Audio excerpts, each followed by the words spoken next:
Il y a plein de projets hyper intéressants, donc si je peux aider, je serais super content. Merci donc d'accueillir votre parrain Théo Heu, cofondateur et dirigeant d'Hydratis.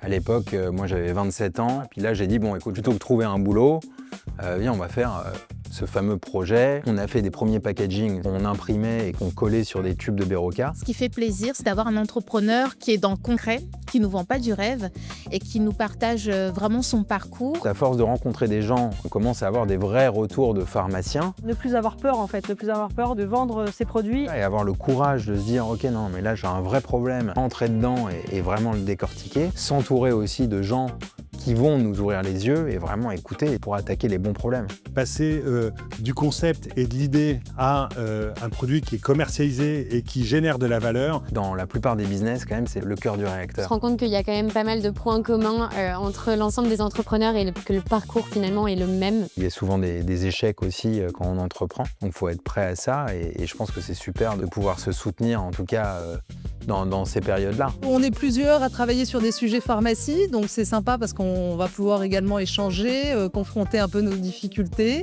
Est-ce que les clients ils sont satisfaits? C'est quoi le niveau de fidélité? Est-ce qu'ils reviennent? D'être obsédé par ça et beaucoup moins obsédé par le reste. Quand on est passé sur qui va être mon associé, on faisait à peu près entre 3,5 millions et 4 millions de chiffre d'affaires et l'année d'après, on faisait 21 millions.